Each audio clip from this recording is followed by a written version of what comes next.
Hello fellow shadows, welcome back to another video, and in this video we're going to talk about Loki, episode 1, which is called Glorious Purpose. So, pretty much this this takes place right after Loki escapes in Endgame. And, you know how, the Avengers went back in time to get the, Infinity Stones? They went back in time. I do believe it was for the Infinity Stones. It's been a while since I've seen the movie. And all I can remember from, that stood out to me with Endgame was the final scene. The final fight scene. Where literally all the Avengers, all the Guardians of the Galaxy, and the other Marvel heroes came out of the portals and started attacking. That's all that stood out to me.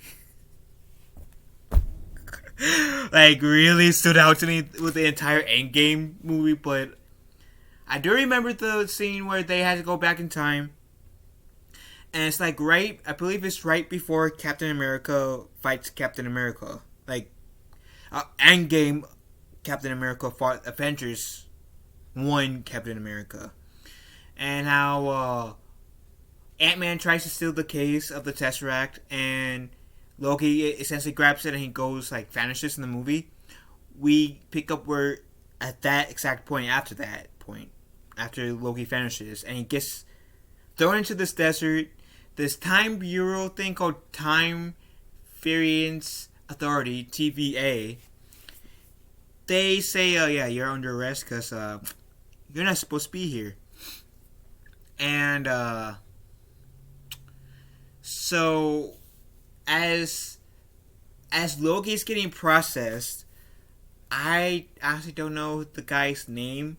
All I know is that he is the voice of Lightning McQueen in the Cars movies. And for argument's sake, because I'm forgetting the name of his character, I'm just going to call him Lightning, because something Owens. So I'm going to still call him Lightning just for the hell of it. His character is going to be Lightning until I memorize his character's name. So Lightning's on a case. There's been people that have been dying, right?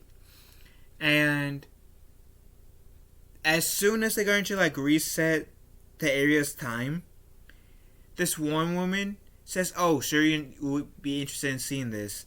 And it's a case of Loki. And Loki's getting judged, in a trial, whether he's guilty or innocent, of breaking time, which, in Loki's defense, I think he will be innocent. I think he would be innocent, because not like he really intentionally went back in time.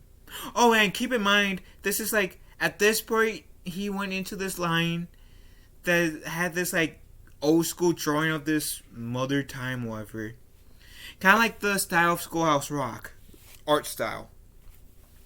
And she explains how there were multiple universes battling it out. And eventually three lizards made the sacred timeline. So if you deviate from that sacred timeline they show in this one part I'm talking about, they go to where Loki's at, the TVA, and if you disobey, you get killed. And I have seen other people's reviews of this, and this will, if you watch the episode, you will understand more. But my whole thing is, as well as other people's, if Loki is getting in trouble for taking the Tesseract and going back in time, which I can understand the Avengers with Endgame. I can understand that, but that was taking it from Endgame. Just end with Steve Rogers going back in time just to be with Peggy Carter. Steve Rogers, and maybe they will have Steve Rogers in a future episode. I'm hoping by the logic that they put into this episode that they'll bring in Steve Rogers, so, which means Chris Evans will have to come back. But I'm hoping that they'll get on Steve Rogers' case, because he went back in time to Peggy Carter. Now, between Captain America 1, the first Avengers, and the Avenger, I do believe this was 60-ish years in between? 50 years in between the events of Captain America, First Avenger, and the Avengers movie, the first one. So, the world had to live an X amount of years without Steve Rogers. So, you're telling me, and that's one of the issues I had ever since Endgame, that now Steve Rogers is going back in time and kind of screwing up the timeline. And how far did Steve Rogers go? Did he go months after, or a few years after the events of the Agent Carter show? That has always been one of my issues with Endgame. Regardless of how I feel about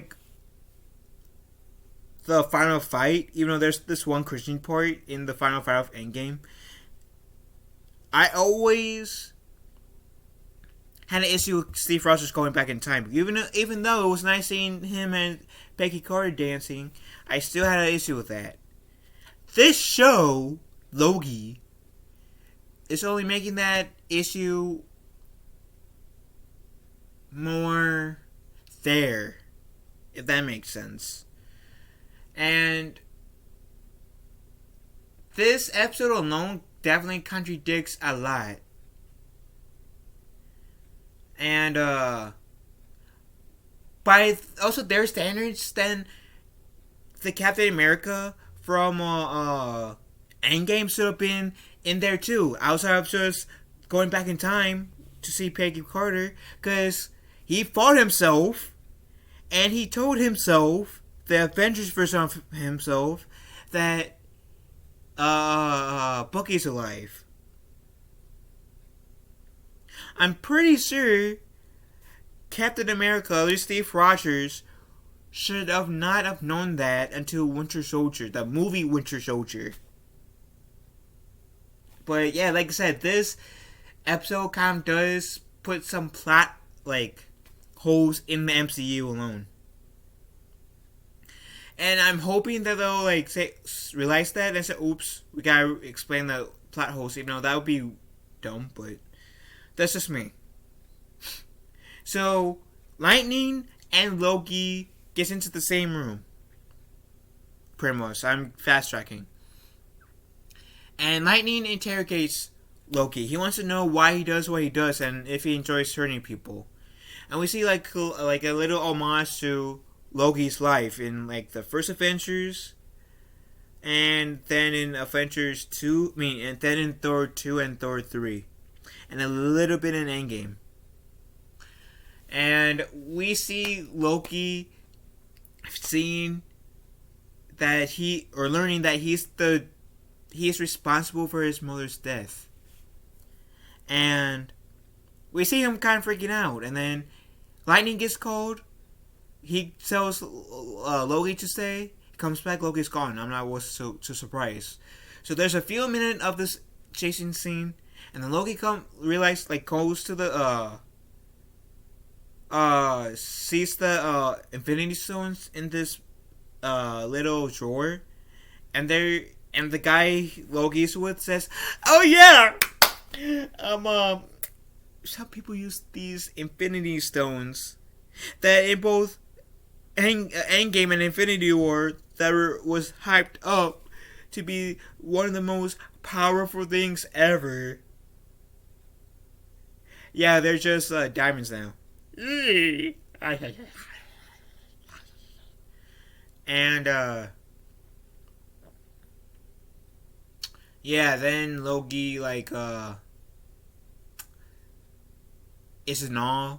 He teleports back to the room where he was interrogated, and he goes through his life. So he re-sees his mother's dead corpse on the projector, and then he sees his father dying in Thor 3. And then he sees Thor saying, I always thought that we would be fighting alongside together. Maybe you're not a bad man after all. Maybe you're a good man. And he sees his future self saying, maybe so. And we see him getting into a fight with one of the ladies. Then Lightning comes back shortly after Loki teleports the woman away. And he says, I don't enjoy hurting people. I only do that as part of the role that was practically bestowed upon him. And, which was deep for Loki, even regardless, like, even though I am so frustrated that this kind of did put some potentially major plot holes in the MCU.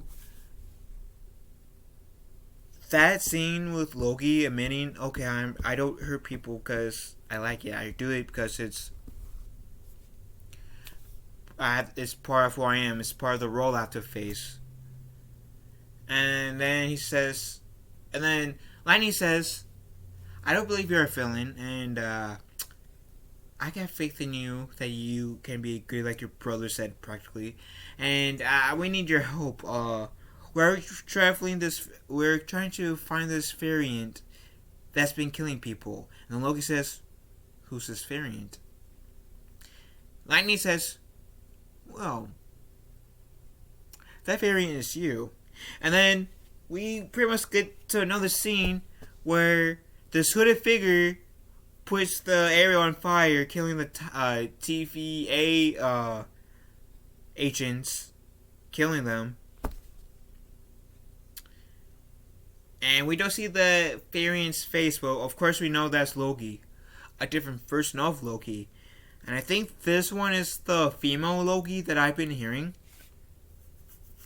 So, in the end of the episode. So, there were moments in this episode I did enjoy. But I can't get over the frustration that, this show, or this episode, I should say this show, even though, yeah, it is a show, but this episode has made some plot holes in the MCU, potentially big plot holes, and I don't know if the writers didn't do their research, or if they knew about the MCU canon and just didn't really give a fuck, because if Loki's gonna get in trouble for taking the Tesseract, then Steve Rogers alone should have got in trouble for 1, interacting with himself, 2, fighting with himself, 3, telling his past self that Bucky, his past self when he was fighting himself, the Avengers version of Steve Rogers believed that Bucky was dead, that he told. And 4, Steve Rogers should have been in trouble when he went back in time to be with Peggy Carter. And you can debatably say Tony Stark should have too when he interacted with his father in the past. But at least with Tony, he didn't really reveal his identity, so you can kind of give Tony some leeway, but still. The way that they set it up was stupid. Like, in my opinion, with the whole time thing. Because this show could have easily opened the gap a bit more to a multiverse being real. The TVA could have still been there. And they could have still had this similar concept. Like, well, you cannot go back to that now. Because, you create a different strand of your timeline. And this is the different strand that you're living in. So you cannot go back to the MCU movie timeline. And I think me and a lot of other people would have been okay with it. But so Loki, the show, has come off to a pretty decent start. Could have been better, but it jumped off to a pretty decent start. And I'm sorry if you hear a train. I did enjoy it personally, but I watched it 3 times, and I found myself to enjoy the episode, even though there's that major plot hole that has frustrated me. That is frustrating me. So, what do you guys think about Loki, episode 1, which is called Glorious Purpose? Do you guys like it, dislike it, or ain't about it? Let me know in the comment section down below. Love you guys. Have a wonderful day. Forgotten one another. And I'll talk to you guys later. See ya.